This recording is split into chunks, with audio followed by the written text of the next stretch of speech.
It was a warm, ordinary day in Dallas, September 2nd, 2015. Life bustled like any other weekday afternoon. Commuters rushed home. The sun cast golden light over the city's glass towers. But inside the parking garage of a luxury high-rise in the heart of Uptown, something unthinkable was about to happen. A woman smart, successful, deeply loved, would never make it upstairs to her home again. Dr. Kendra Hatcher was just 35 years old, a pediatric dentist, known for her compassion, intelligence, and infectious smile. Her life appeared picture-perfect, a rising career, close-knit family, and a budding relationship with a new boyfriend. But Kendra was unaware that someone from her boyfriend's past, someone obsessed and unwilling to let go, was plotting in the shadows, and that jealousy would soon ignite a deadly chain of events.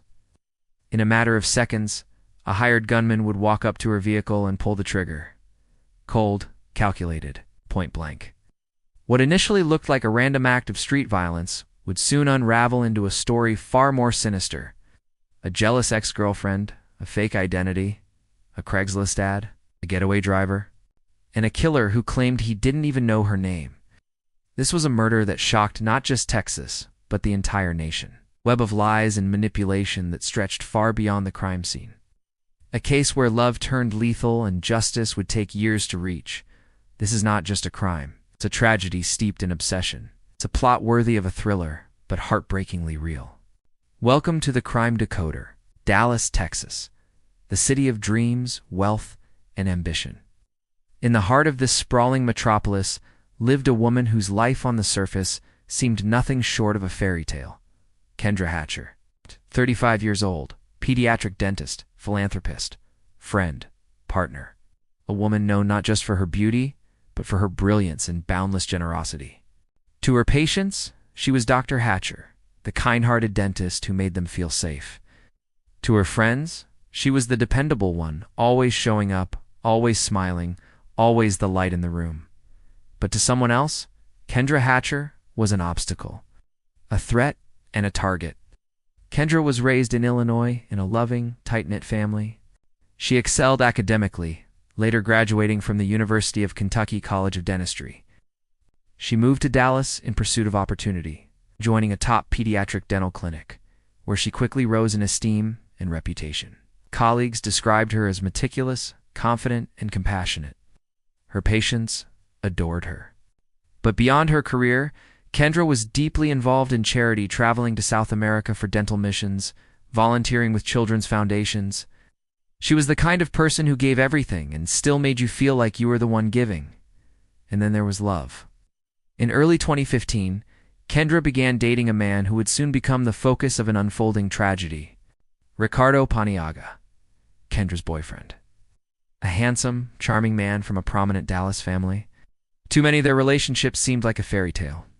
But what Kendra didn't know was that she had stepped into a love story that had never truly ended. Someone was watching it all unfold with resentment. Someone was Brenda Delgado. Brenda was no stranger to Ricardo, because before Kendra, there was Brenda. Brenda Delgado and Ricky Paniagua had dated for 2 years. A dental hygiene student at one point, Brenda shared professional interests with Ricky. Their relationship had been serious talks of marriage, shared friends, and even passwords exchanged. Brenda had once been a part of Ricardo's inner circle, but that was before he met Kendra. When Ricardo met Kendra, Brenda was still clinging to the past. She didn't just lose a boyfriend, she lost a future she thought she was promised. Sources say Brenda was devastated by the breakup. She continued to follow Ricky's life from a distance, texting, emailing, tracking his social media. Brenda wasn't moving on. She was spiraling.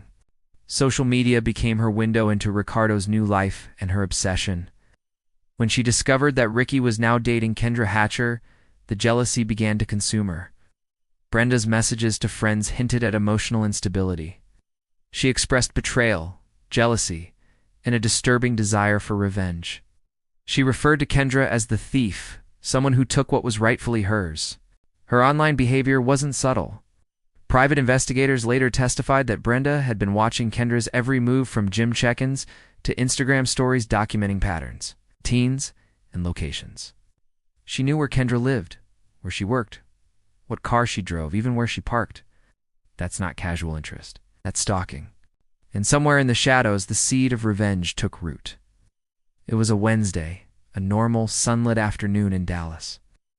Kendra had just wrapped up another day at her dental clinic. She drove home to her luxury high-rise apartment at Gables Park 17 in the uptown neighborhood. Surveillance footage shows Kendra entering the underground parking garage, a secured area, accessible only to residents. She was alone, relaxed, unaware that her killer was already waiting. At 7:45 p.m., witnesses reported hearing a sharp crack, then silence. Kendra was shot in the head at point-blank range, her purse untouched, her car still running. The shooter fled in a black Jeep Cherokee. Within minutes, the parking garage was flooded with flashing lights, sirens, chaos.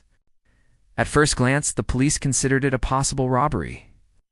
But detectives quickly began to feel something wasn't adding up. There was no struggle, no missing belongings. The location, an upscale secure garage, was unusual for a random crime.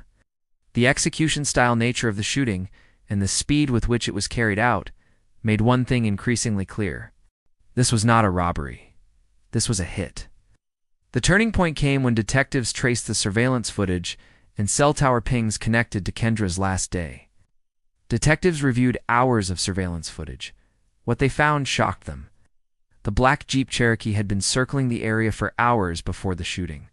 At one point, it was seen entering the garage closely behind another resident, an apparent tailgating maneuver to bypass security. The SUV was then spotted fleeing the scene just minutes after Kendra was gunned down. The license plate wasn't clearly visible, but what was visible was the driver.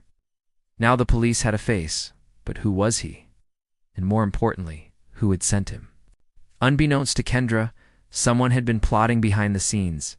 Jealousy had metastasized into obsession. Obsession into cold-blooded conspiracy. And the smiling dentist with a heart of gold had unknowingly become a target in someone else's twisted plan. The investigation was only beginning, and what detectives were about to uncover would horrify the entire country. With Kendra Hatcher's murder sending shockwaves through the Dallas community, investigators began looking beyond the crime scene. They wanted to know why. Who would want this vibrant, beloved dentist dead? She was happy. She had just gotten back from a vacation with Ricardo. She was really falling in love.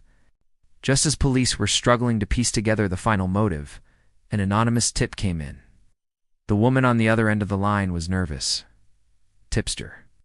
She told me she wanted her ex's new girlfriend out of the picture. She kept saying, "If she's gone, he'll come back." Investigators followed up. The tipster provided names. One of them, Christopher Love, a known felon with a criminal record, and the other Crystal Cortez, September 2015. Dallas homicide detectives have pieced together a love triangle. Kendra Hatcher is dead. Brenda Delgado, the ex-girlfriend, is now on their radar. But something still doesn't add up. Brenda wasn't anywhere near the crime scene. No gunpowder residue. No surveillance footage. She didn't pull the trigger, so who did? The answer begins with a 23-year-old woman, Crystal Cortez, single mother from Garland, Texas. Not a killer, not violent, but impressionable, vulnerable, and eager to please. Brenda Delgado knew how to manipulate. She played on Crystal's financial troubles, her insecurities, and most of all, her desire to be wanted, needed, included. Brenda offered Crystal $500 to be a driver. Nothing serious, just to help with something. But what Crystal didn't know, or perhaps didn't care to know, was that she was becoming an accomplice to murder. According to Crystal's later confession, Brenda laid out the plan piece by piece. First, surveil Kendra. Learn her schedule. Find a weakness. Crystal rented a black Jeep Cherokee in her name. Surveillance cameras would later capture her scouting the apartment complex in the days leading up to the murder. Next, the killer. Christopher Love. 31 years old, no stranger to violence, armed robbery, aggravated assault, possession, lived on the edge, and Brenda knew exactly how to reach him. Through Crystal. Crystal contacted Love, promising him thousands of dollars to kill Kendra. A hit job. Quick, clean, no questions asked. The weapon, a .40 caliber Smith & Wesson handgun. One Love already owned, the price just under $3,000, but Brenda never paid the full amount.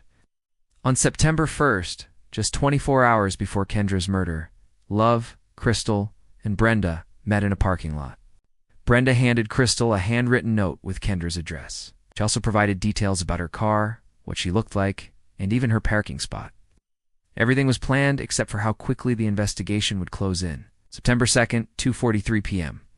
The black Jeep pulls into the underground parking garage. Crystal's behind the wheel. Love is in the passenger seat, gun in hand. At 2:47 p.m., Kendra pulls in. She's returning from a shift at work. She exits her car, and that's when Christopher Love jumps out. A single shot, directly to the back of the head. Execution style. He grabs her purse, runs. Crystal speeds off. The black Jeep was returned to the rental agency just hours later. But Crystal forgot one thing. She used her real ID, and surveillance from the rental location placed her at the scene. From there, it was only a matter of time. Phone records placed her at the garage during the murder. Texts between her and Brenda revealed coordination. Investigators had their first break. Crystal made call to Brenda. It's done. With Crystal Cortez in custody and Christopher Love soon tracked down, all roads pointed to Brenda. But when police knocked on Brenda's door, she was gone. Just days after Kendra's murder, and hours after Crystal was questioned, Brenda Delgado disappeared. Her phone was off, her car abandoned, no traces. And for the next 6 months, she became a ghost. But the web of lies was already unraveling, and soon justice would come knocking. This wasn't just a murder. It was a betrayal born from obsession, and the story was far from over. She hadn't gone far enough to vanish completely. Crystal Cortez, now faced with a mountain of evidence, folded. She confessed, pointed the finger at Brenda and Christopher Love. In return, she got a deal, pled guilty to murder, served 35 years, and testify against the others. Christopher Love, however, did not fold. He was arrested on October 2nd, 2015. In his possession, the .40 caliber murder weapon. Ballistics matched DNA on Kendra's purse. There was no way out. From a jealous ex, to a manipulated accomplice, to a hired killer, this murder-for-hire scheme was as chilling as it was intricate. Brenda Delgado orchestrated it all from behind the scenes. But the net was closing, and international law enforcement was about to bring her back. As the walls began closing in around the conspirators behind the brutal execution of Dr. Kendra Hatcher, one name was suddenly missing from every interrogation room, every jail cell, every courtroom. Brenda Delgado. Brenda, once the quiet, seemingly composed dental hygiene student, had vanished. And with her, the last piece of the puzzle behind Kendra's murder. Within days of Christopher Love's arrest, shortly after Crystal Cortez had begun cooperating with police, authorities discovered Brenda was gone. Gone not just from Dallas, not just from Texas, but from the United States. With help from friends, and even an ex-boyfriend, Brenda had crossed the border into Mexico. And not just across the border to hide among the crowd, Brenda Delgado had carefully plotted her escape. It was clear this wasn't a woman running in panic. It was someone who had prepared. Someone who had anticipated things might go wrong. Someone who believed she could outsmart the law. With Brenda now a fugitive, the murder of Kendra Hatcher officially became an international case. The Dallas Police Department contacted the FBI, and soon the full weight of federal law enforcement was mobilized. The search expanded beyond state lines, beyond the U.S. border. The Bureau quickly worked with Interpol, initiating a red notice, an international alert to locate and arrest a criminal fugitive. And then she made history. Brenda Delgado became the only woman on the FBI's 10 most wanted fugitives list at the time. Her name, Brenda Delgado, was now circulating on international airwaves. Her photo plastered across border checkpoints, airports, TV stations, and digital billboards. The FBI offered a $100,000 reward for any information leading to her arrest. The public was stunned. This was no cartel member. No career criminal. She was a student. A woman of education, with no previous violent history. But the evidence didn't lie. Emails, text messages, surveillance video, co-conspirator testimonies, all pointing toward one woman who had carefully, methodically manipulated her way into someone's death, all in the name of jealousy and control.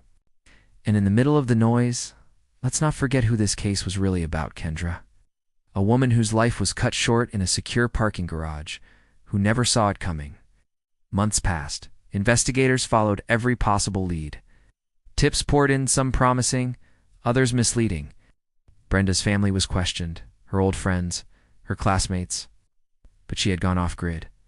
Authorities believed she was receiving help, perhaps from contacts in Mexico, maybe from family members who were sympathetic or afraid. The frustration mounted. Dallas authorities kept pressure on the public. The reward was still active.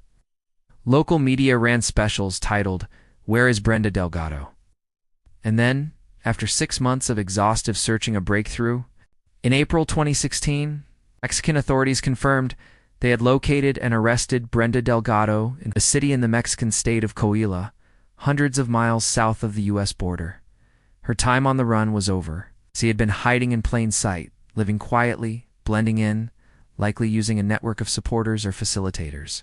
The details of her 6-month disappearance remain murky to this day. But what is clear, justice was catching up. Now came the next challenge: extradition. The United States requested her return to face capital murder charges. But there was a complication. Mexico doesn't extradite suspects facing the death penalty. In order to bring Brenda back, us prosecutors had to remove the death penalty from the table, an agreement that ensured she would face life in prison at most. While some were frustrated, most agreed it was the only way to ensure Kendra Hatcher's killer would stand trial. In 2016, nearly a year after orchestrating one of the most cold-blooded crimes Dallas had seen, Brenda Delgado was extradited back to the United States. She was booked into the Dallas County Jail. Finally, after months of manipulation, lies, and running, Brenda would face her reckoning. What drives someone like Brenda Delgado? Was it purely jealousy, obsession, insecurity? Experts have since analyzed her behavior. A complex cocktail of narcissism, rejection, sensitivity, and fear of abandonment. Brenda couldn't handle losing control, and in her mind, Kendra had taken everything. Her response wasn't just irrational, it was lethal. As the legal machinery prepared for trial, Kendra's family braced for the next chapter. But one thing was certain: Brenda Delgado was no longer hiding. And the justice system was just getting started. After months of intense investigation, surveillance footage, wiretaps, and international headlines, the day finally arrives. Brenda Delgado is back on American soil, shackled, silent, but no longer in hiding. Texas law enforcement prepares to take her to trial for one of the most calculated and cold-blooded murder plots in Dallas history. Brenda Delgado is extradited from Mexico under an important condition because Mexico abolished the death penalty. The United States agrees not to seek it against her. That means, no matter the outcome, Brenda will not face execution. But the state of Texas is still determined to ensure justice is served. Prosecutors prepare a solid case built on digital footprints, GPS data, phone logs, text messages, and surveillance video. Brenda may not have pulled the trigger, but every piece of evidence shows she orchestrated it all. The jury is selected from a pool of Dallas County citizens. Because of the high-profile nature of the case, prosecutors and defense attorneys are careful in choosing jurors who are fair, unbiased, and capable of understanding the complex emotional weight involved. Opening statements set the tone, according to the prosecutor. This was not a spontaneous act of violence. It was planned. It was premeditated. It was executed by someone obsessed with control and willing to kill for it. Defense attorney? Yes, Brenda made mistakes. She was hurt. But she did not know what Christopher Love was going to do. She did not pull the trigger. Prosecutors present weeks of detailed evidence. Text messages from Brenda to Crystal Cortez, coordinating movements. GPS data, tracing Brenda's car and phone in sync with Crystal's movements before and after the murder. Bank transactions showing withdrawals cash used to pay Christopher Love. Wiretaps indicating Brenda's attempt to coach Crystal on what to say if questioned. All of it tells one chilling story. Brenda Delgado was the puppet master. She planted the plan. She pulled the strings. And she stood by while others executed it. Kendra's family sits in the courtroom, facing the woman who orchestrated their daughter's murder. Her brother, mother, and close friends speak during the victim impact statements. Their words are raw, powerful, and devastating. The jury deliberates for several hours. When they return, the courtroom is silent. Cameras are not allowed inside, but sketches capture the tension. Brenda Delgado is found, guilty of capital murder. The judge sentences her to life in prison without the possibility of parole. Though she didn't pull the trigger, Texas law holds her accountable as the mastermind. Her cold planning cost a woman her life and robbed a family of their future. Christopher Love, the man who pulled the trigger, is tried separately. The evidence against him is irrefutable: ballistics, DNA, and Cortez's testimony. The jury sentences him to death. Crystal Cortez, who initially lied to police, takes a plea deal. She pleads guilty to murder and is sentenced to 35 years in prison. She later expresses remorse, but many question whether she deserves leniency. The triangle is broken, but the damage is irreversible. Justice is served, but is it ever enough? Kendra Hatcher's loved ones have a verdict. They'll never get her back. A bright, promising young woman was killed not by impulse, but by design. Brenda Delgado, once just a dental student with a broken heart, will now spend the rest of her life behind bars. And in the end, this case becomes more than a love triangle. It becomes a chilling warning about obsession, about control, and about how far one person will go when they feel replaced. In the heart of Dallas, in a bustling neighborhood filled with life, one woman's dreams were brutally shattered. But Kendra Hatcher's story doesn't end with tragedy. It echoes on in the lives she touched, the patients she healed, and the love she left behind. Kendra was more than just a dentist. She was a daughter, a sister, a friend, a humanitarian, a healer. The kind of woman who made people feel safe, even in a world that ultimately proved unsafe for her. She volunteered in Central America, providing free dental care to impoverished children. She organized drives for domestic abuse survivors. Her life was one of service, compassion, and purpose. After her death, Kendra's family could have been consumed by grief, and no one would blame them. But they made a different choice. They chose to honor her spirit by creating something lasting. In 2016, just months after her tragic murder, the Kendra Hatcher Memorial Scholarship Fund was created. It's designed to support students in healthcare and dental fields. The scholarship is awarded each year to students who embody the very same qualities. Kendra lived by integrity, compassion, and service. It's easy, in true crime, to become consumed by the darkness, to focus on the killer, the trial, the pain. But behind every headline is a life. And behind every life taken are lives left behind. For every minute Kendra Hatcher isn't here, someone remembers her. Her family still speaks her name. Her friends still celebrate her birthday. And every year another young student steps into a world of medicine and healing, carrying her light with them. This case is more than the tale of a love triangle. It's a reminder of how far obsession can go, how jealousy can mutate into violence, and how some of the most dangerous people aren't strangers, and they're those who once claimed to love us. Brenda Delgado didn't pull the trigger, but she planned it. She orchestrated it. She manipulated others to kill for her, and in doing so, she stole a future filled with promise. Christopher Love sits on death row. Crystal Cortez serves her sentence, but none of it brings Kendra back. None of it heals the wounds entirely. What remains is the legacy we choose to build from pain. Thank you for watching this episode of the Crime Decoder. If this story moved you, if it made you think, consider subscribing to our channel. Leave a comment, share this with someone you care about, and hit the bell icon so you never miss another deep dive into the human stories behind crime and justice.